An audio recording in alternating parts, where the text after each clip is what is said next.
kalau seandainya seseorang itu terzalimi di dunia, kemudian dia tidak membalasnya, maka dia akan mengambil haknya sempurna pada hari kiamat nanti. Kalau dia sempat membalas, maka Allah akan melihat kadar balasan dia. Apakah kadar balasan dia itu sesuai dengan serangan yang datang kepada dia? Kalau misalnya balance, berimbang, maka selesai, impas. Yang menzalimi tidak akan dituntut, yang juga terzalimi tidak akan dituntut karena sudah membalas di dunia. Tapi sebaliknya, kalau seandainya orang yang disakiti ini di dunia membalas lebih besar daripada serangan yang sampai kepadanya, maka pada hari kiamat dia justru yang akan dituntut oleh Allah karena hukuman yang diberikan kepada orang yang menyakiti dia itu lebih besar. Allahu Rabbi wal Islamu dini wa Muhammadan Rasulullah. Assalamualaikum warahmatullahi wabarakatuh. Alhamdulillah, lisan kita selalu memuji Sang Pencipta Allah segala nikmat yang dilimpahkan kepada kita. Dan juga kita selalu mengucapkan juga salawat dan taslim kepada Nabi besar Muhammad sallallahu alaihi wa ala alihi wa sahbihi wasallam, sebagaimana Allah telah perintahkan kita untuk mengucapkan salam hormat tersebut. Baik, seperti biasa kita akan membedah insyaallah, bedah buku yang mulia atau membedah sebuah kitab yang mulia, Riyadhus Shalihin, yang ditulis oleh Imam Nawawi rahimahullah. Dan pada kesempatan di pagi menjelang siang hari ini, kami akan membahas bab lanjutan, yaitu bab ke-75. Bab yang sangat mulia dan juga merupakan salah satu ciri dan karakter setiap muslim. Dimanapun mereka berada di muka bumi ini, maka karakter dan sifat ini bagian daripada perangai dia. Yaitu bab ke-75, bab memaafkan dan berpaling dari orang-orang bodoh. Bab ini mulia sekali. Tentu berat bagi orang yang tidak menggunakan keimanan di saat dia harus memaafkan orang yang berbuat salah pada dia. Kalau kita berjalan dengan akal manusia, apalagi ditunggangi dengan bisikan-bisikan syaitan, kita akan berpikir, untuk apa saya maafkan? Dia sudah menggibah saya, dia sudah memfitnah saya, dia sudah menyakiti saya, dan apapun alasannya. Namun Islam yang merupakan agama dari Sang Pencipta Allah Subhanahu wa Ta'ala, dan satu-satunya agama yang Allah ridhai, sebagaimana Allah jelaskan dalam surah Al-Maidah surah nomor 5 ayat 3, potongan ayat 3 yang bunyinya al-yawma akmaltu lakum dinakum, hari ini aku sempurnakan agama kalian, wa atmamtu alaikum ni'mati, dan aku sempurnakan juga nikmatku pada kalian, wa raditu lakumul islam madina, dan aku ridho Islam sebagai agama kalian. Ini menjelaskan kepada kita sebagaimana Allah perintahkan, justru di saat itu kita disuruh memaafkan. Subhanallah, hasil survei di masa kita sekarang dengan berkembangnya teknologi, ternyata orang yang bisa mengontrol emosinya, orang yang bisa mudah memaafkan dan lapang dada, justru itu yang banyak selamat dari penyakit-penyakit kronis yang banyak menimpa orang di masa kita sekarang. Justru itu yang menjauhkan seseorang dari penuaan dini, ya. Dan juga hubungan dia dengan Tuhannya Allah Subhanahu wa Ta'ala baik karena Allah perintahkan untuk itu, dan hubungan dengan manusia pun jadi baik.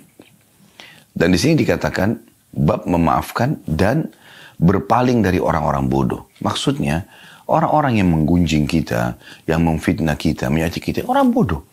Mereka itu orang-orang yang tidak faham. Kalau mereka faham, mereka tidak akan melakukannya.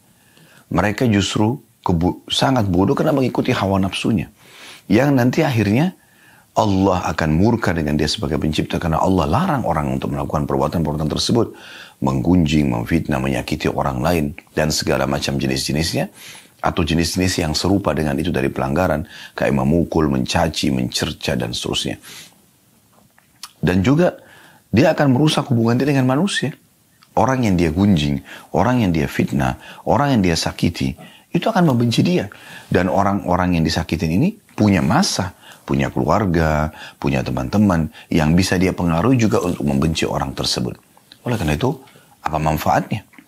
Nabi SAW mengajarkan kepada kita banyak contoh dalam kehidupan beliau SAW. Beliau sangat jauh dari emosional, dendam, ya, kemudian juga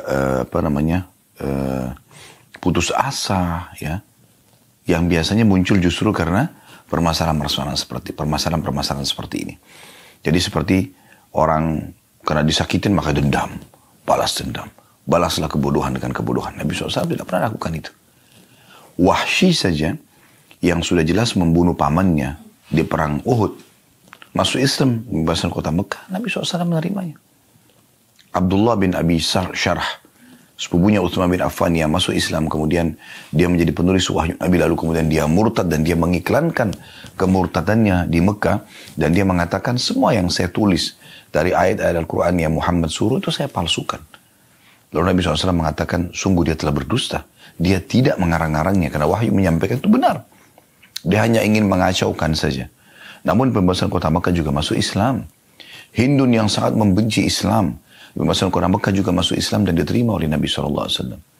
Ada orang Badui pernah datang, menarik dengan keras imamah dan baju Nabi SAW sambil berkata kasar, berikanlah harta Allah yang dipercayakan kepadamu untukku. Nabi SAW sambut dengan senyum.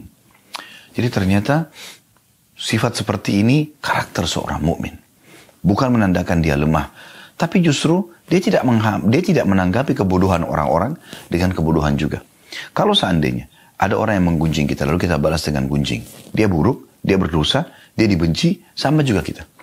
Kalau dia memfitnah, lalu kita ikut juga memfitnah, maka sama saja posisi kita, tidak ada bedanya satu sama yang lain. Kalau dia menyakiti, kita juga menyakiti, sama saja. Ya. Bahkan dalam sebuah hadis, ya, dikatakan kalau seandainya seseorang itu terzalimi di dunia, kemudian dia tidak membalasnya, maka dia akan mengambil haknya sempurna pada hari kiamat nanti. Kalau dia sempat membalas, maka Allah akan melihat kadar balasan dia. Apakah kadar balasan dia itu sesuai dengan serangan yang datang kepada dia? Kalau misalnya balance, berimbang, maka selesai, impas. Yang menzalimi tidak akan dituntut, yang juga terzalimi tidak akan dituntut karena sudah membalas di dunia. Tapi sebaliknya, kalau seandainya orang yang disakiti ini di dunia membalas lebih besar daripada serangan yang sampai kepadanya, misal si B menggunjing si A, lalu si A membalas dengan membunuh si B, kan membunuh lebih besar daripada menggunjing. Maka pada hari kiamat dia justru yang akan dituntut oleh Allah karena hukuman yang diberikan kepada orang yang menyakiti dia itu lebih besar. Coba Anda bayangkan, artinya tidak ada sesuatu yang sia-sia. Kalau ada seseorang menyakiti Anda, justru itu aset amal jariah Anda. Mungkin dari situ Anda akan menambah derajat yang tinggi di surga. Ini judul babnya, bab yang mulia, bab memaafkan dan berpaling dari orang-orang bodoh. Kita coba dengarkan teman-teman sekalian dalil-dalil yang diangkat oleh Imam Nawawi rahimahullah. Dimulai dari surah Al-A'raf ayat 199 beliau angkat, yang berbunyi firman Allah Subhanahu wa taala, khudil afwa wa'mur bil urfi wa'arid 'anil jahilin. Ini sesuai dengan judul ya. Artinya, jadilah pemaaf wahai Muhammad dan suruh umatmu juga. Dan suruhlah orang mengerjakan yang baik atau ma'ruf, serta berpalinglah dari orang-orang bodoh. Nah, ini 3 pesan ilahi dalam ayat ini. Surah Al-A'raf 199. Perhatikan pesan Allah, khudil afwa. Jadilah selalu pemaaf. Tenangkan diri Anda. Anggap itu angin lalu. Memaafkan antara kita dengan Tuhan Allah Subhanahu wa ta'ala. Dan Allah ingin kita seperti itu. Kita kan awet muda. Kita akan jauh dari penyakit-penyakit kronis. Kita dapat pahala. Dan juga kita bisa meraih hati orang-orang justru yang menyakiti kita. Mungkin dia menjadi penyebab hidayahnya. Disuruh dalam ayat ini, atau Allah SWT menyuruh Nabi Muhammad SAW, dan sekaligus untuk orang-orang beriman. Khudil afu. Jadilah pemaaf itu. Pesan yang kedua. Wa'mur bil urfi. Perintahkan orang untuk berbuat kebaikan. Ingatkan baik-baik. Yang kamu lakukan ini salah loh. Jangan. Allah marah. Allah larang. Islam melarang.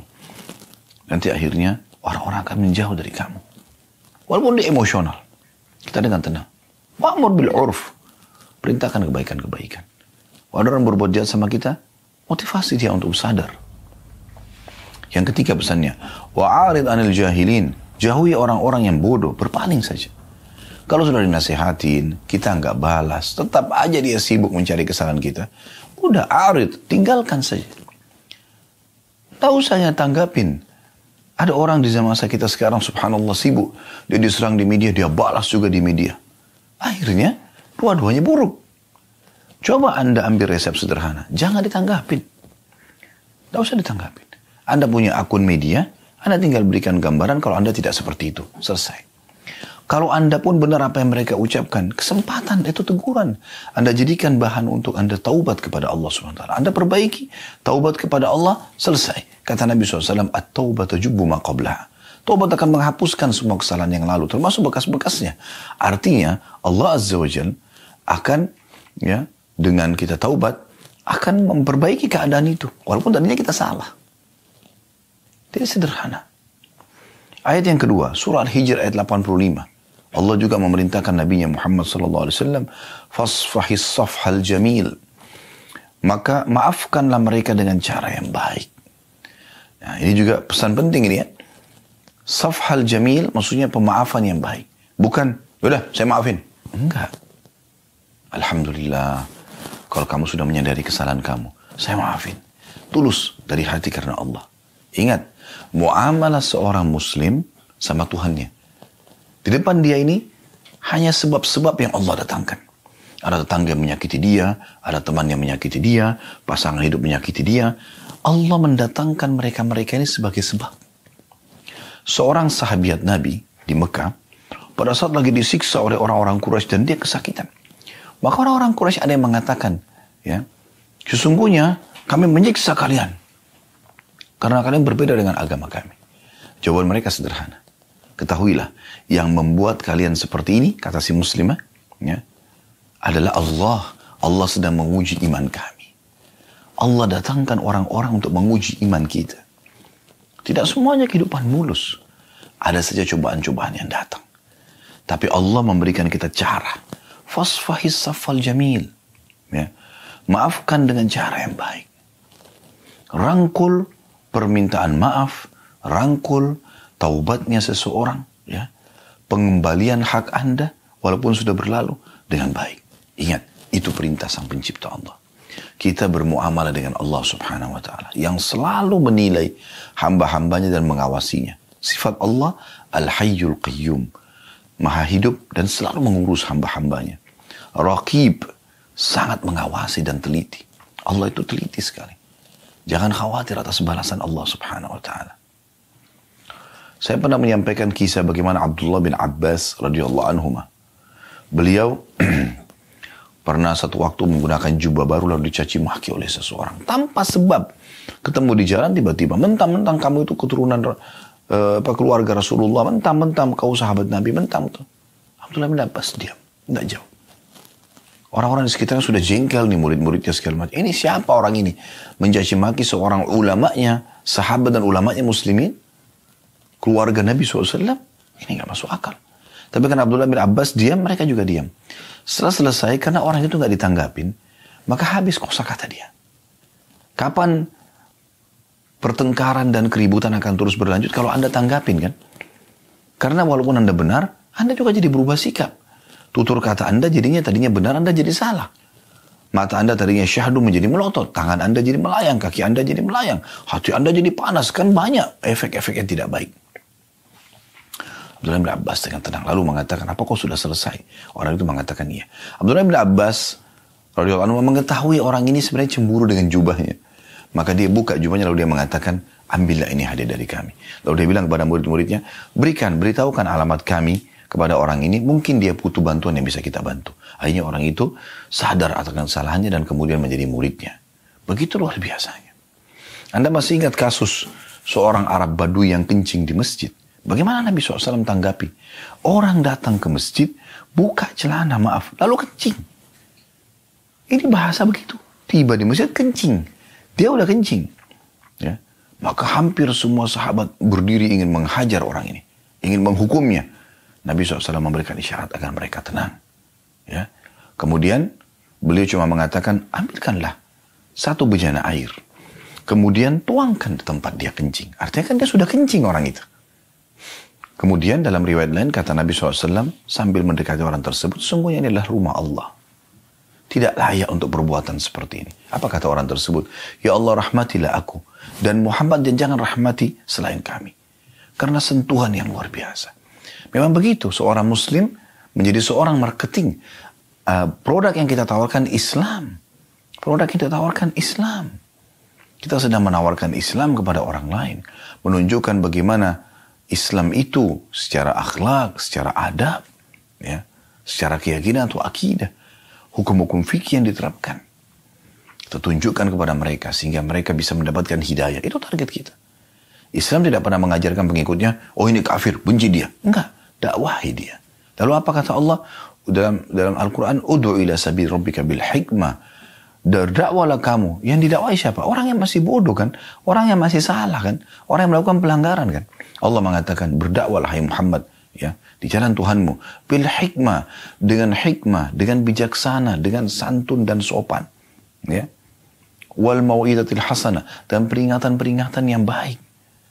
Sebelum Anda berikan ancaman orang kalau tinggalkan sholat akan dihukum begini dan begitu, Anda sampaikan dulu motivasi orang yang mengerjakan sholat. Dapat apa sih? Motivasi agar orang itu kalau jujur mendapatkan apa? Motivasi orang yang bersedekah dapat apa? Orang haji dan umrah dapat apa? Jangan langsung masuk ke ancaman. Targib dulu. Tarik orang untuk bisa masuk mendengarkan dan menerima agama ini. Baru kemudian Anda ya masuk dalam tarhib ancaman kalau orang itu sudah tidak mau dengar. Sudah begitu perintah. Ya. Jadi Allah subhanahu wa ta'ala memerintahkan kita agar seperti itu. Berbuat baik. Mendakwahi mereka. Lalu Allah mengatakan wajadilhum billatihi ahsan. Dan kalaupun kau berdebat dengan cara yang baik. Tetap baik. Bukan cuma itu teman-teman sekalian. Kita disuruh berbuat baik di kancah peperangan. Di kancah jihad. Musuh sudah keluar dengan senjata. Kata Nabi SAW, kalau kalian harus bunuhlah dengan cara yang santun. Bagaimana bunuh santun? Orang main tebas leher, orang main potong, tusuk badan. Tapi maksudnya adalah kalau harus membunuh. Setelah itu tidak ada mutilasi. Kata Nabi SAW, jangan membakar. Karena yang boleh membakar hanya pemilik api itu. Allah Azza wa Jalla. Gak boleh. Gitu kan? Begitu luar biasa. Dan kata Nabi SAW, dan juga kalau kalian sembelihlah dengan cara yang baik. Tajamkan pisau kalian. Buatlah tenang hewan sembelihan kalian. Hewan. Bentar lagi juga dipotong, dimakan dagingnya. Tapi disuruh berbuat baik. Pernah ada seorang sahabat mau menyembelih dombanya, ditidurkan di tanah. Lalu kemudian perutnya diinjak domba itu. Lalu dia asap pisaunya sambil domba itu melihatnya. Kata Nabi SAW, apa kau ingin membunuhnya 2 kali? Kenapa kau enggak lakukan sebelumnya? Kenapa tidak asap pisau di tempat lain? Jangan perlihatkan kepada dia. Efek-efeknya banyak. Karena dia stres, hewan itu bisa berontak dan lari, atau melawan, atau bahkan bisa membuat dagingnya jadi keras. Itu efek. Ya. Beda sekali dengan hewan sembelihan yang kita buat tenang. Nah, itu contoh. Pada hewan pun seperti itu. Umar bin Khattab radhiyallahu anhu pernah dikirim surat oleh Amr bin As dari Mesir. Pada saat Mesir sudah ditaklukkan, ada jalur air yang ingin dibuat oleh Amr bin As dari sungai Nil menuju ke masyarakat Mesir, supaya masyarakat Kairo tepatnya, supaya air lebih gampang mereka raih daripada mereka harus menuju ke sungai Nil. Maka beliau nyurat kepada Umar bin Khattab minta izin. Apa jawaban Umar radhiyallahu anhu? Saya khawatir, hai Amr, engkau akan membebankan tanah di atas kemampuannya. Tanah aja disayang. Tanah. Tapi dia, subhanallah, dengan keimanannya memahami masalah itu. Perhatikan bagaimana luar biasanya. Kemudian dalil yang ketiga, surah An-Nur, ayat 22, diangkat oleh Imam Nawawi rahimahullah. Bunyinya, wal ya'fu wal yasfahu ala tuhibbuna ayyakfirallahu lakum. Dan hendaklah mereka memaafkan dan berlapang dada. Apakah kalian tidak suka bahwa Allah mengampuni kalian? Ayat ini, surah Nur ayat 22 turun kepada Abu Bakar radhiyallahu anhu. Anda mungkin sudah pernah dengar kisah kami sampaikan ya. Kisahnya unik sekali, kisah ifk. Kisah tuduhan zina, fitnah zina Aisyah dengan Safwan radhiyallahu anhu. Padahal mereka berdua lepas dari masalah hal tersebut. Salah satu yang menyebarkan isu gosip tersebut adalah sepupu Abu Bakar atau sepupu Aisyah. Yang dia selama ini dibiayai hidupnya oleh Abu Bakar. Setelah Abu Bakar tahu, Abu Bakar boikot orang itu. Manusiawi. Masa orang ini dibiayai hidupnya, masih keluarga lagi, masih sepupu. Lalu dia menyebarin gosip fitnah itu. Ya.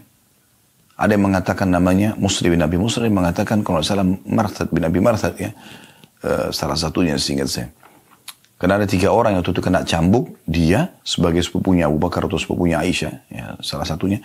Kemudian yang kedua Hamna binti Jahash, ini adalah iparnya Nabi SAW, ya, saudaranya Zainab binti Jahash. Dan yang ketiga penyairnya Nabi Hasan bin Thabit, radhiyallahu anhu majma'in. Mereka juga ikut sebarin gosip tersebut gitu. Tapi pada saat itu Abu Bakar akhirnya mengambil satu keputusan. Ini orang nggak tahu diri, udah dibantu, ya, masih kerabat, ngapain sebarin gosip tanpa memastikan? Akhirnya Abu Bakar memboikot. Mulai sekarang tidak ada bantuan lagi buat kamu. Apa yang terjadi? Allah Subhanahu wa taala turunkan surah An-Nur ayat 22.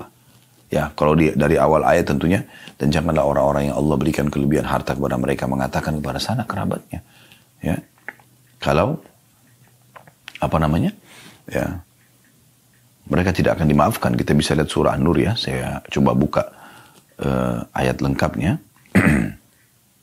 Surah nomor 24, Allah berfirman, Anda bisa buka surah An-Nur surah nomor 24 ayat 22, وَلَا يَأْتَلِ أُولُو الْفَضْلِ مِنْكُمْ وَالسَّعَةِ أَنْ يُؤْتُوا أُولِي الْقُرْبَى وَالْمَسَاكِينَ وَالْمُهَاجِرِينَ فِي سَبِيلِ اللَّهِ وَلْيَعْفُوا وَلْيَصْفَحُوا أَلَا تُحِبُّونَ أَن يَغْفِرَ اللَّهُ لَكُمْ وَاللَّهُ غَفُورٌ رَحِيمٌ.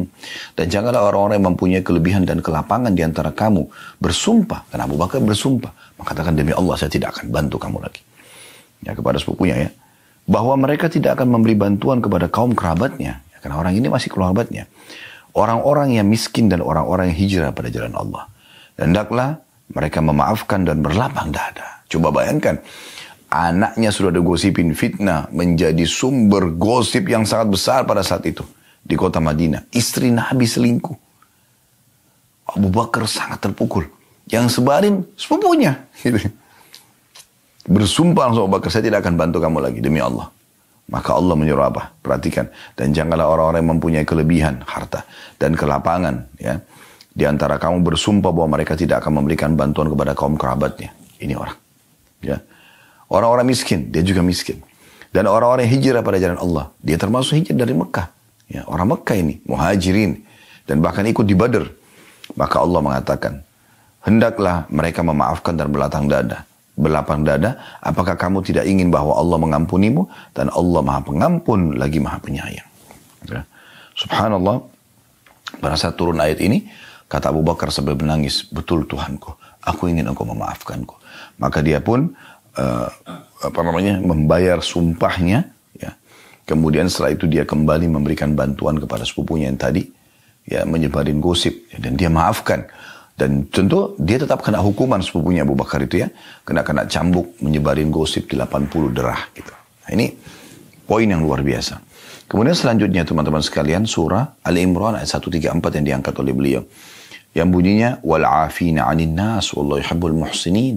Dan orang-orang yang suka memaafkan kesalahan orang lain. Dan Allah mencintai orang-orang yang berbuat kebaikan. Ya. Jadi di sini Allah mengatakan وَالْعَافِينَ عَنِ النَّاسِ. Yang suka memaafkan banyak manusia, bukan hanya satu orang, ya, banyak orang. Berulang kali terjadi dalam hidupnya. Mudah sekali memaafkan, sudahlah, gitu lah. Tapi tetap ya, dia akan mendapatkan haknya di sisi Allah Subhanahu Wa Taala. Ya. Dan Allah menyukai orang-orang yang berbuat kebaikan. Kebaikan maksud di sini diantaranya adalah memaafkan orang. Kemudian surah Asy-Syura, ini dari Al-Quran yang terakhir yang diangkat oleh beliau, ayat 43. Yang bunyinya wala man sabara wa ghafara inna dzalika lamin azmil umur. Tetapi barang siapa yang bersabar dan memaafkan, sesungguhnya yang demikian itu termasuk perbuatan yang mulia. Barang siapa yang bersabar gangguan orang dan memaafkan, sudahlah, gitulah. Orang bodoh, orang nggak paham. Maka sesungguhnya ya, itu termasuk perbuatan yang mulia. Lalu kata Imam Nawawi rahimahullah di sini, dan ayat-ayat dalam bab ini cukup banyak dan dikenal. Kita akan masuk ke hadis pertama, saudaraku seiman, dalam bab ini, bab 75, bab memaafkan dan berpaling dari orang-orang bodoh, hadis nomor 648 dari awal belajar. Tapi alhamdulillah kita sudah mempelajari 648 hadis, bahkan lebih daripada itu. Karena terkadang dalam satu urut nomor seperti ini ada beberapa hadis atau beberapa riwayat. Hadis ini berbunyi dari Aisyah radhiyallahu anha. Beliau berkata kepada Nabi SAW, "Hal ata 'alaika yawmun kana ashadda min yawmi Uhud?"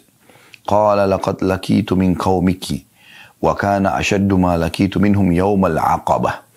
Idh 'aradtu nafsi 'ala ibni abdi Yalayl ibn abdi Yalayl ibn abdi kullal."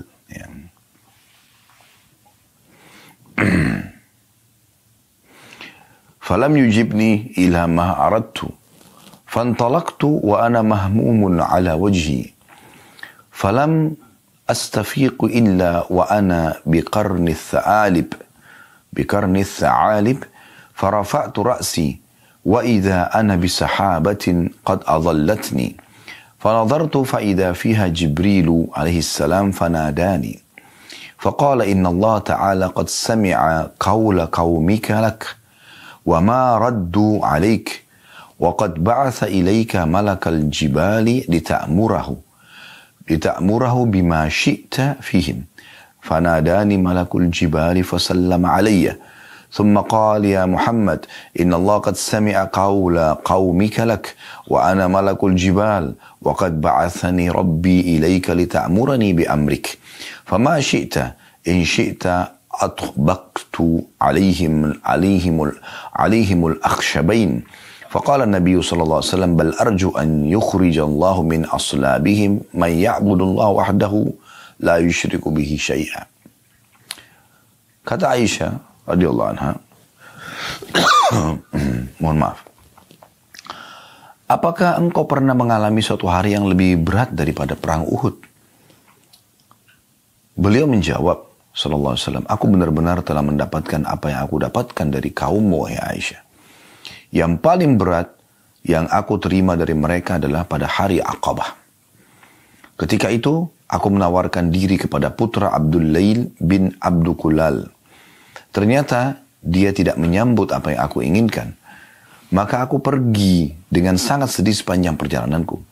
Aku tidak tersadarkan diri kecuali ketika sampai di Qarn al-Tha'alib. Ya.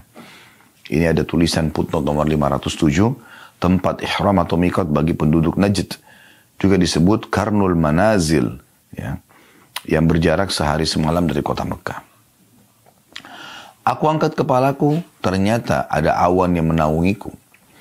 Aku memperhatikannya, ternyata di sana ada Jibril alaihissalam. Dia memanggilku dan mengatakan, sesungguhnya Allah Ta'ala mendengar ucapan kaummu terhadapmu dan penolakan mereka terhadapmu. Dia, Allah, mengirim malaikat penjaga gunung kepadamu agar kamu memerintahkannya untuk melakukan apa saja yang kamu kehendaki terhadap mereka. Maka malaikat penjaga gunung pun memanggilku dan mengucapkan salam. Kemudian berkata, wahai Muhammad, sesungguhnya Allah telah mendengar ucapan kaummu terhadapmu. Aku adalah malaikat penjaga gunung. Aku diutus oleh Tuhanmu kepadamu agar kamu memerintahkanku dengan perintahmu. Terserah engkau. Kalau kamu mau, aku akan menjatuhkan Akhshabain atau dua gunung ini kepada mereka. Maka Nabi SAW bersabda, justru aku berharap semoga Allah melahirkan dari tulang sulbi mereka orang-orang yang menyembah Allah Subhanahu wa Ta'ala dan tidak menyekutukan apapun dengannya. Hadits ini riwayat Bukhari dan Muslim. Baik teman-teman sekalian, hadits ini kita jelaskan dulu secara global ya. Hadits ini memberikan gambaran kepada kita bahwasanya di pandangan para sahabat, memang yang kejadian Uhud ya, pada saat Nabi SAW memerintahkan agar 50 pemanah tidak boleh turun dari bukit pemanah, dan ternyata ada 43 orang yang memaksakan diri untuk turun dan hanya melanggar perintah Nabi SAW, dan karena itu sebabnya pasukan muslimin terpukul mundur dan banyak korban, termasuk korban adalah paman kandung beliau yang sangat beliau cintai, yaitu Hamzah radhiyallahu anhum ajma'in. Walaupun ini mati syahid, tapi kejadian itu membuat Nabi berpikir kenapa harus ada seperti ini. Dan kata Umar radhiyallahu anhu, aku tidak pernah melihat Nabi SAW menangis sesedih pada saat kejadiannya Uhud, melihat jenazahnya Hamzah yang dimutilasi. radhiyallahu anhu. Yang penting Aisyah sempat bertanya pada saat itu, "Wahai Rasulullah, ada nggak sesuatu yang lebih berat bagi Anda dibandingkan hari Uhud?" Maka kata Nabi SAW, "Ada, yaitu gangguan-gangguan dari kaummu, hai Aisyah." Kaum di sini maksudnya adalah penduduk Mekah dan sekitarnya. Terutama pada saat aku di hari Aqabah. Aqabah ini letterletnya adalah sebuah bukit yang tinggi yang bisa dinaikin ya. Dan ini digunakan juga istilah Aqabah di tempat jumrah. Nah, biasanya di musim haji Nabi SAW menggunakan kesempatan untuk mendakwai orang-orang gitu, ya.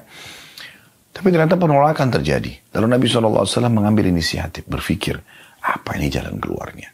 Lalu Nabi SAW melihat kota terdekat dengan Mekah adalah Taif. Maka beliau pun pergi ke sana dan bertemu dengan pimpinannya. Nah, tadi disebutkan ya nama orang tersebut ya, Ibnu Abdi, Yalail ibni Abdi Kulal ya. Atau Kulal, maaf, Ibni Abdi Kulal. Dan ternyata dia juga menolak. Maka setelah itu Nabi SAW mengatakan, saya pun pergi meninggalkan Taif dalam kondisi saya sangat sedih. Mahmum. Sedih, kenapa agama yang ditolak? Padahal ini kebenaran. Nabi SAW tidak ingin kerajaan mereka. Tidak ingin apapun dari mereka. Cuma ingin mereka menyembah Allah dan tidak menyekutukannya sedikit pun. Maka dalam kondisi sedih seperti itu, beliau mengatakan, saya terus berjalan tanpa saya sadari saya sudah sampai di Karnu Tha'alib atau Karnul Manazil. Wilayah Najd tadi sudah disebutkan perjalanan sehari semalam dari Mekah. Jauh, jalan kaki ya. Maka Nabi SAW pada saat tiba di sana, tiba-tiba dia mendengarkan suara dari atas langit memanggil, ternyata itu adalah Jibril AS. Dan Jibril mengatakan, sungguh Tuhan Muhammad telah mendengar apa yang kamu ucapkan. Dan diutus denganku malaikat khusus mengurus seluruh gunung di muka bumi ini. Maka malaikat itu pun mengucapkan salam kepadaku, kata Nabi SAW, lalu kemudian mengatakan, hai Muhammad, Allah Tuhanmu telah mendengarkan gangguan kaummu kepadamu, penolakan mereka. Dan kalau kau ingin, perintahkan saja. Aku diutusin khusus untuk mendengar titahmu apa. Suruh hukum mereka seperti apa, saya akan lakukan. Kalau kau ingin, saya akan mengambil 2 gunung Akhsyabain, kemudian saya satukan supaya hancur mereka semuanya. Ada khilaf di antara ulama tentang masalah makna Akhsyabain. Apakah gunung itu adalah gunung yang ada di Mekah saja, sehingga 2 gunung itu disatukan dan penduduk Mekah akhirnya kena hukuman pada saat itu? Atau Akhsyabain ini bisa juga gunung di Mekah sama di Taif. Jadi 2 kota ini hilang dari sejarah manusia. Dalam beberapa buku sejarah saya pernah temukan, dalam beberapa athar disebutkan juga ya, riwayat, bahwasanya Jibril mengatakan, kalau kau terima ini, maka akan mereka dihancurkan dan dakwamu akan menyebar. Atau kalau kau bersabar, maka juga dakwamu akan diterima, akan menyebar. Maka Nabi SAW mengucapkan kata-kata yang tadi sudah kita sebutkan dalam akhir riwayat ini, sesungguhnya aku akan bersabar. Dan aku berharap dari tulang sulbi mereka nanti, maksudnya keturunan mereka, keluar orang yang beriman kepada Allah dan tidak melakukan kesyirikan. Dan subhanallah, doa Nabi SAW ini mustajab. Ya, harapan beliau mustajab. Keluar dari kota Taif, seorang perawi hadis yang paling banyak menyampaikan hadis dari kalangan laki-laki, Abdurrahman ibn Sakhr radhiyallahu anhu, atau julukannya Abu Hurairah atau Abu Hir. Dan keluar dari penduduk Mekah, dari As bin Wa'il, ada Amr bin As. As bin Wa'il orang yang sangat benci Islam, tapi Amr bin As masuk Islam. Keluar dari Abu Jahal, ada Ikrimah bin Abi Jahal, masuk Islam. Abu Jahal Fir'aunnya umat ini, tapi anaknya masuk Islam.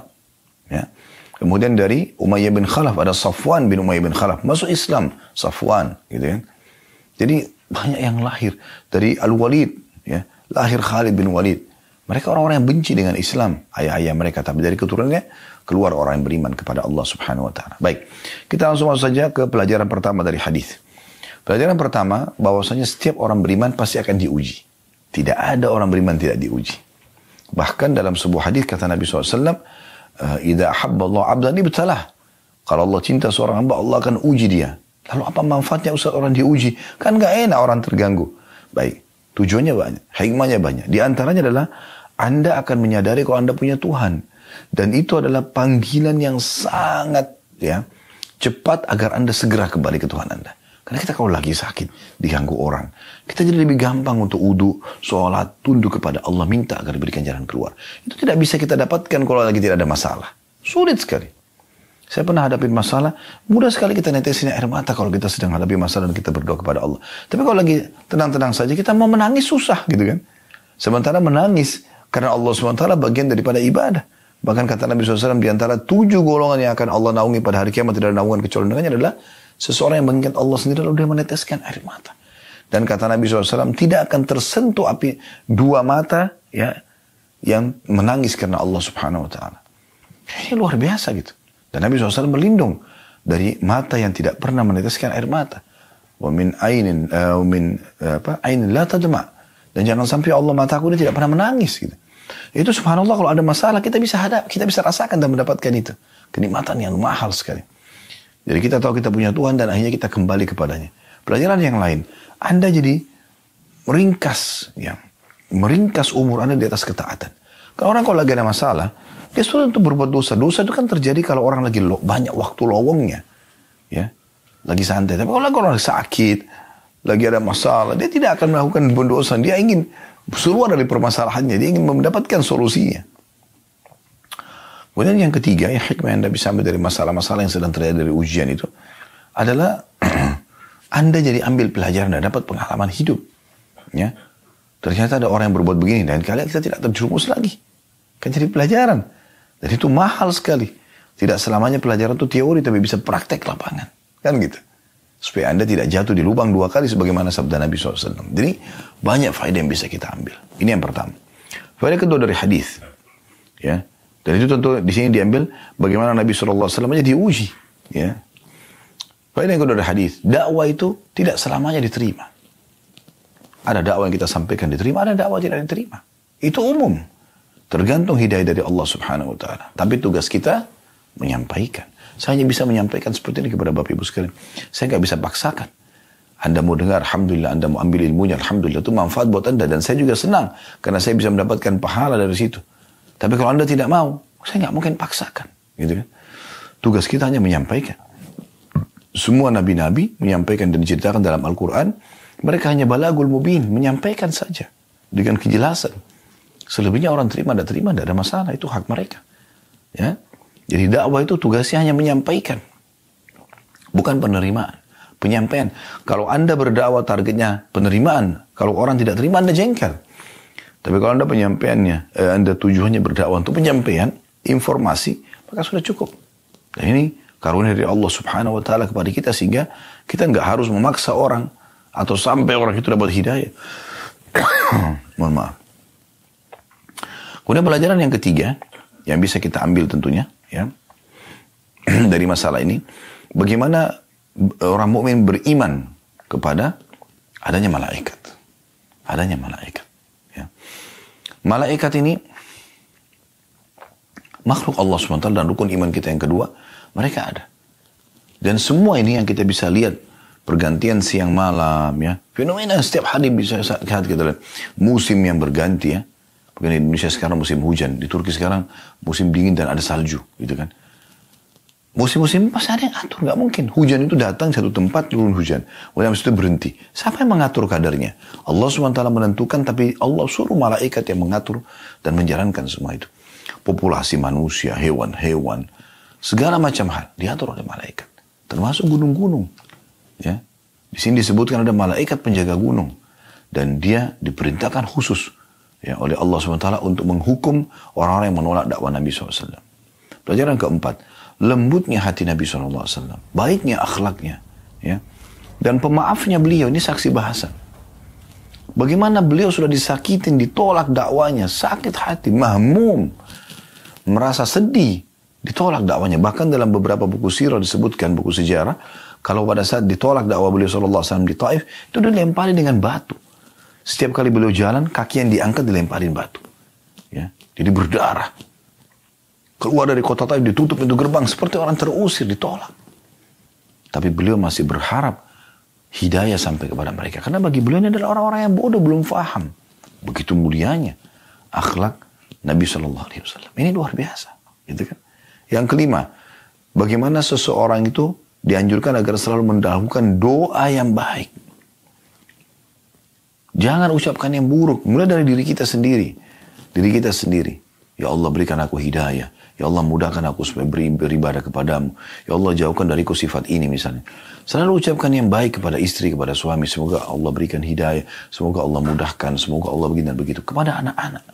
Jangan selalu nakal-nakal. Anak-anak aktif. Jangan selalu nakal.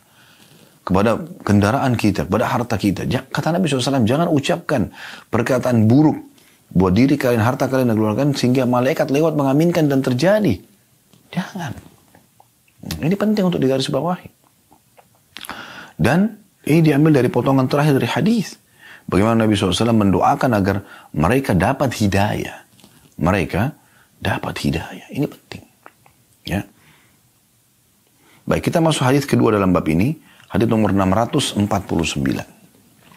Dari Aisyah radhiyallahu anha beliau berkata, "Ma daraba Rasulullah sallallahu alaihi wasallam syai'an qattun biyadihi, wala imra'atan wala khadiman illa an yujahida fi sabilillah, wa ma nila minhu syai'un qattun fayantaqimu min sahibihi illa an yuntahaka syai'un min maharimillahi ta'ala fayantaqimu lillahi ta'ala."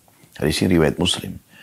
Terjemahannya kata Aisyah radhiyallahu anha, istri Nabi SAW, istri paling tahu tentang keadaan suami, suami paling tahu tentang keadaan istri.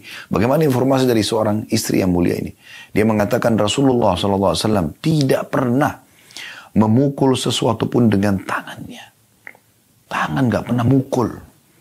Berapa banyak orang yang melanggar masalah ini? Pukul istrinya, pukul suaminya, pukul anaknya, ya, pukul temannya, jagoan. Rasulullah SAW tidak pernah tunjukkan itu. Tidak pernah memukul istri ataupun pembantu. Kecuali jika beliau berjihad di jalan Allah, berperang. Ada musuh yang harus dipukul, ya. Dan beliau tidak pernah diganggu sedikit pun. Kemudian menuntut balas terhadap pelakunya. Kecuali jika ada sesuatu dari perkara yang diharamkan oleh Allah Ta'ala dilanggar, maka beliau menuntut balas untuk Allah Ta'ala. Nah, ini luar biasa. Ya, luar biasa. Semoga Allah mudahkan kita memiliki akhlak seperti ini. Ini akhlak mulia utusan Allah Subhanahu Wa Ta'ala. Ya. Makanya banyak sekali musuh-musuh Nabi SAW justru tunduk akhirnya dan masuk Islam. Ya, sampai ada di antara mereka ya, yang mengucapkan dulu, "Hai Muhammad, engkau orang yang paling aku benci." Sekarang setelah masuk Islam, engkau orang yang paling aku cintai. Negeri yang paling aku benci, sekarang negeri yang paling aku cintai.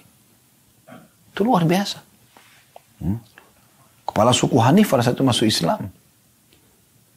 Dan akhirnya dia ucapkan kata-kata itu. Karena baiknya akhlak Nabi SAW. Kita ambil pelajaran langsung dari hadis. Hadis yang pertama, tidak bolehnya seseorang selalu memukul, mendahulukan pukulan pada pembantu, pada istri. Di sini disebutkan istri karena biasanya laki-laki kan merasa punya power, dia main pukul.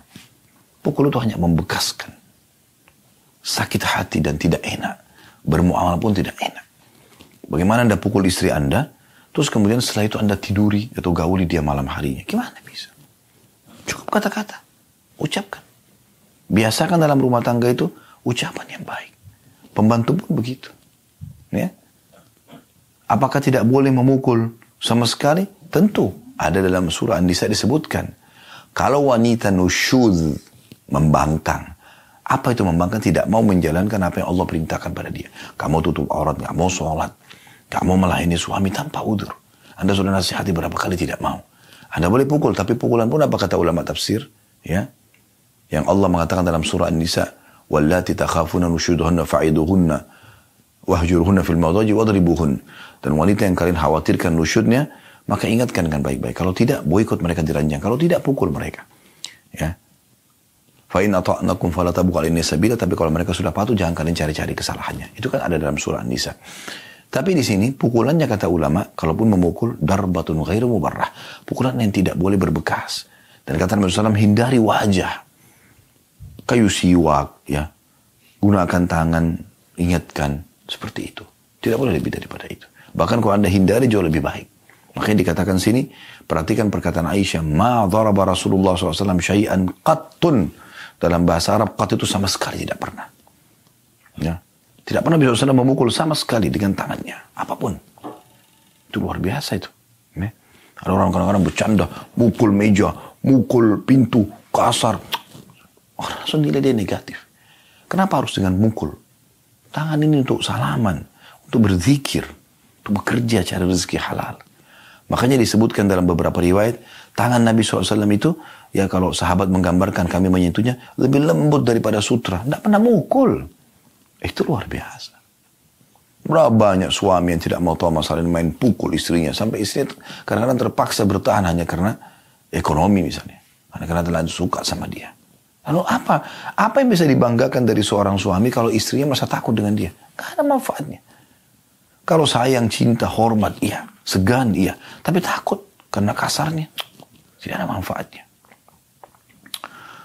Pelajaran yang kedua, kalau boleh seseorang memukul. Tapi di jalan Allah. Dikatakan sini, illa an yujahida fi sabilillah. Kalau jalan Allah beda. Berperang. Itu pun, ingat tadi hadis yang sudah kita sebutkan ya. Dalam Rasulullah SAW, kalau kalian harus membunuhlah dengan cara yang santun. Pelajaran yang ketiga. Tidak dianjurkannya setiap muslim untuk balas dendam. Kecuali yang dilanggar adalah hukum Allah, dihukum sesuai dengan hukuman Allah. Nah ini diambil potongan terakhir hadis. Wa manila minhu syai'un qattun fayantakimu min sahibihi. Nabi SAW tidak pernah disakiti secara pribadi. Kemudian beliau balas dendam. Tidak pernah balas kebodohan dengan kebodohan. Ghibah balas dengan ghibah. Fitnah dengan fitnah. Tidak pernah Nabi balas dengan itu. Tidak dibalas dengan itu. Illa an yuntaka syai'un ya min maharimillahi ta'ala fa yantakimu lillahi ta'ala. Kecuali ada hal-hal yang Allah tentukan, yang Allah haramkan lalu dilanggar, maka beliau membalas dendam karena Allah. Kayak orang berzina dicambuk atau dirajam atau pencuri dipotong tangannya karena pelanggaran agama. Kalau beliau pribadi tidak sama sekali. Ini pelajaran luar biasa. Hadis selanjutnya nomor 650. Hadis ketiga dalam bab ini dari Anas radhiyallahu anhu, beliau berkata, "Kuntu amshi ma'a Rasulillah sallallahu alaihi wasallam wa alaihi burdun najraniyun ghalidul hashiyah. Fa adrakahu a'rabiyyun fajabadahu biridaihi jabzatan shadidah. فنظرت إلى صفحة عاتق النبي صلى الله عليه وسلم وقد أثرت بها حاشية الرداء حاشية الرداء من شدة جبذته ثم قال يا محمد مر لي من مال الله الذي عندك فالتفت إليه فضحك ثم أمر له بعطاء." Hadis ini riwayat Bukhari Muslim. Kata Anas radhiyallahu anhu, saya pernah berjalan bersama Rasulullah SAW. Beliau mengenakan kain burda buatan Najran yang tebal pinggirnya. Tiba-tiba seorang badui menyusulnya lalu dia menarik kain selempang beliau dengan keras sekali. Maka saya melihat leher dan pundak ya, maksud di sini. Saya melihat ke arah leher dan pundak Nabi, ternyata pinggiran kain itu meninggalkan bekas padanya karena ditarik dengan keras. Kemudian orang itu berkata dengan kasar, "Wahai Muhammad, berilah aku dari harta Allah yang ada padamu." Maka beliau menoleh kepadanya sambil tersenyum. Kemudian beliau memerintahkan untuk memberinya. Luar biasa akhlak Nabi SAW. Ya. Andai saja setiap muslim mempraktikkan ini luar biasa. Tidak balas kebodohan orang dengan kebodohan. Gitu ya. Nabi SAW tahu orang ini bodoh. Tidak paham. Kadang-kadang mungkin kita terbiasa dengan satu kondisi. Pola lah ya. Pola tidur, pola makan, pola berbicara. Orang lain juga terbiasa dengan pola tentu. Mungkin dia tidak seperti kita levelnya. Kalau Anda merasa orang itu kasar misalnya, jahat atau apa saja. Dia tidak paham. Kalau dia paham seperti Anda, tidak mungkin kan dia kerjakan. Nah ini poin penting untuk difahami gitu. Kita langsung saja ambil pelajaran. Bagaimana yang pertama, sabarnya Nabi SAW. Dan bijaksananya beliau menghadapi orang-orang yang kasar seperti ini. Lagi jalan, tiba-tiba jubahnya beliau ditarik sampai berbekas. Sayangkan sakitnya. Ya. Jadi sabar sekali Nabi SAW. Ya. Tambah lagi orang ini kasar. Hai Muhammad. Bukan Rasulullah. Ya. Ya Muhammad. Murli min malillahi alladhi indak. Berikan aku dari harta Allah yang ada padamu. Coba. Kasarnya luar biasa. Kalau ada orang mau minta sedekah pada Anda begini ngomongnya. Sambil tarik baju Anda. Kasih saya. Mana uang yang Allah kasih kepada kamu. Kira-kira kita ngapain? Mungkin kita tonjok orang itu. Mungkin kita marah. Tapi subhanallah Rasulullah SAW tidak seperti itu. Balik fadhahika. Maka Nabi SAW senyum, tertawa. Lalu menyuruh orang itu diberikan. Oh, luar biasa akhlaknya Nabi SAW. Ya. Jadi sabarnya Nabi SAW pelajaran pertama. Pelajaran yang kedua adalah pentingnya seseorang itu menghadapi masalah-masalah dalam kehidupannya dengan bijaksana. dengan tidak membalas kebodohan dengan kebodohan. Ya. Kemudian kita tutup dengan dua buah hadis terakhir. Hadis nomor 651 berbunyi dari Ibnu Mas'ud radhiyallahu anhu, beliau berkata, "Ka'anni anzuru ila Rasulillah sallallahu alaihi wasallam yahki nabiyyan minal anbiya salawatullahi wa salamu alaihim. Darabahu qaumuhu fa'admauhu wa huwa yamsahu ad-dama 'an wajhi wa yaqulu Allahumma ighfir li qaumi fa innahum la ya'lamun." Hadis ini riwayat Bukhari Muslim. Seakan-akan saya masih dapat melihat Rasulullah SAW ketika beliau sudah menceritakan seorang nabi dari para nabi-nabi. Dia dipukul oleh kaumnya hingga berdarah. Dan dia menyeka darah dari wajahnya. Seraya berdoa, "Ya Allah, ampunilah kaumku karena sungguhnya mereka tidak mengetahui." Nah, ini akhlak para nabi-nabi, teman-teman sekalian. Bagaimana mereka, subhanallah, ya, selalu saja mendahulukan agar hidayah dapat atau sampai kepada orang. Dan diikuti dengan kekuatan tauhid yang luar biasa, keyakinan luar biasa, bahwasanya Allah melihat, Allah mengawasi. Tidak akan sampai kepada kita gangguan apapun kecuali memang dalam bentuk ujian dari Allah. Tidak akan sampai nikmat apapun pada kita kecuali Allah yang mengizinkannya. Semua di sekitar kita ini cuma sebab. Bukan mereka intinya. Anda banyak, terima kasih Pak, terima kasih Bu. Karena sudah memberikan kepada Anda bantuan. Subhanallah, Anda lupa kepada Tuhan yang menciptakan mereka dan yang menggerakkan hati mereka untuk itu. Anda sibuk mengkantor sana sini serangan orang. Anda lupa sebenarnya sumber masalahnya adalah hubungan Anda sama Tuhan Anda rusak. Kenapa Anda tidak introspeksi diri, muhasabah? Sehingga Anda wudu, salat taubat, mohon kepada Allah, kalau ini dosa ya Allah, hilangkan. Itu. Pelajaran pertama dari hadis, bagaimana akhlak para nabi-nabi dan sabarnya mereka dalam menghadapi kaumnya, walaupun kaumnya ada yang kasar. Padahal semua nabi-nabi itu diberikan kekuatan 10 orang laki-laki. Bisa melawan, tapi tidak selalu menggunakan otot. Gunakan perkataan dan akhlak yang baik. Itu mahal sekali. Ya. Pelajaran yang kedua, pentingnya untuk selalu mendoakan doa yang baik. Di sini lagi berdarah, dihapus darah itu sambil Nabi itu mengatakan, kata Nabi SAW, ceritakan tentang Nabi seorang, tapi tidak sebutkan sih nabinya siapa ya? Allahumma ghfir li qaumi fa innahum la ya'lamun. Ya Allah, maafkan kaum, karena mereka tidak faham. Kalau mereka faham seperti kita, mereka tidak akan lakukan itu. Hadis terakhir dalam bab 75 ini adalah hadis nomor 652. Dari Abu Hurairah radhiyallahu anhu bahwa Rasulullah SAW bersabda, laisa syadidu bis-sur'ah. Laisa syadidu bis-sur'ah. Innama syadidu alladhi yamliku nafsahu 'inda al-ghadab. Hadis ini riwayat Bukhari Muslim.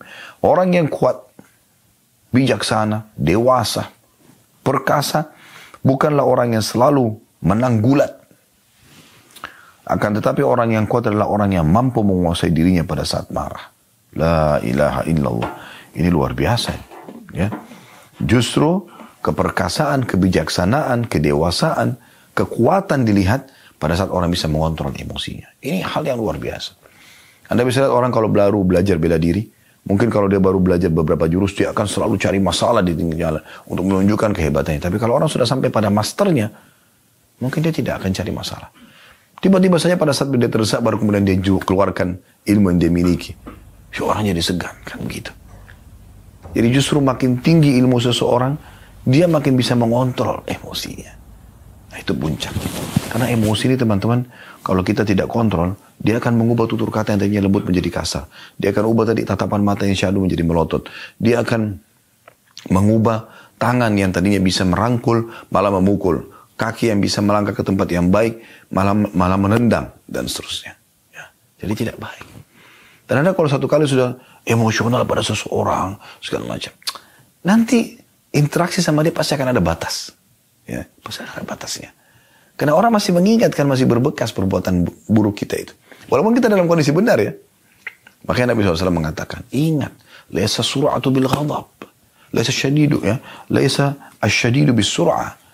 Bukan orang yang kuat itu dengan banyak bergulat, menang, kasar, banting pintu, teriak-teriak, pukul sana sini, melotot.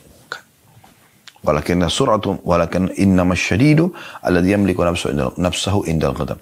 Tapi orang yang kuat adalah justru orang yang bisa mengontrol emosinya pada saat dia marah. Karena kita kalau bisa kontrol emosi, maka Dalam kondisi marah pun mata kita masih tetap syahdu, tangan kita masih tetap merangkul, lisan kita masih mengucapkan, maka ini dengan santun, maka ini akan menjadi sebuah pukulan yang sangat berat bagi musuh. Ya, karena kita dengan tenang menghadapi permasalahan. Ya, ini penting, subhanallah. Saya pernah punya pengalaman pada saat diundang dakwah di Amerika, karena visanya berlaku 5 tahun, ya kita tutup dengan ini. Maka satu waktu setelah saya datang sekali, datang yang kedua kali atau yang ketiga kali pada saat itu ya. Seingat saya datang sendirian. Karena saya pikir visanya masih berlaku. Kemudian saya datang, seperti biasa saya langsung ke imigrasi.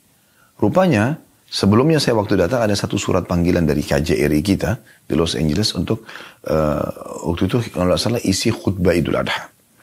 Tapi kali ini tidak ada. Cuman teman-teman panitia mengatakan, Ustaz kami mau saya datang lagi. Baik, kami sepakat lalu saya datang.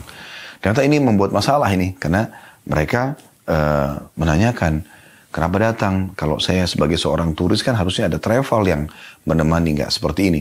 Ditanyalah segala macam hal. Kamu kerja apa? Kenapa datang di sini? Apa saja aktivitasnya? Siapa yang kamu kenal di sini? Segala macam. Sampai saya dikerumuni 5 orang pada saat itu. Ada kepala polisinya pun datang gitu. Dan dikawal seperti sedang melakukan perbuatan salah.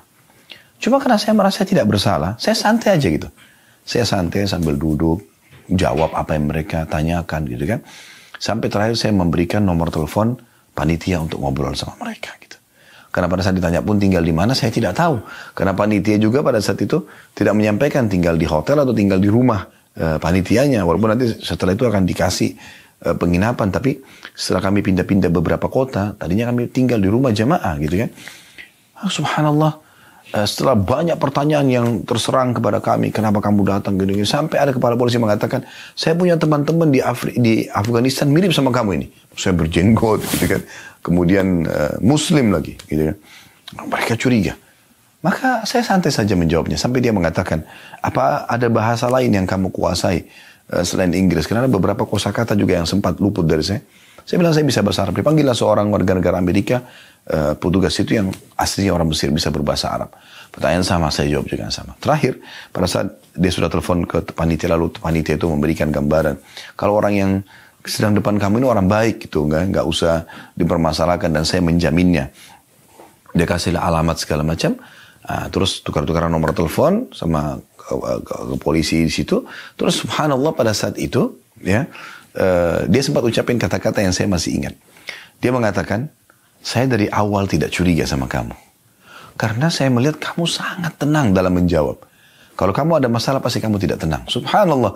Saya padahal sebenarnya tenang karena saya melihat itu salah satu karakter seorang muslim. Dan memang kita tidak sedang bersalah. Kenapa harus merasa bersalah gitu? Kita datang baik-baik, kita beli tiket, kita punya visa, ya, dan seterusnya. Maka ini contoh saja teman-teman sekalian. Allahu a'lam. Baik teman-teman sekalian, semoga apa yang kita pelajari bermanfaat buat kita semua dan juga semoga hari-hari Anda selalu penuh dengan ketaatan, keimanan, amal saleh dan jauh dari pelanggaran-pelanggaran agama dan semoga Allah SWT menyatukan kita semua di surga firdausnya tanpa hisab. Allahumma amin. Subhanakallahumma bihamdika asyhadu an la ilaha illa anta astaghfiruka wa atubu ilaik. Wassalamualaikum warahmatullahi wabarakatuh.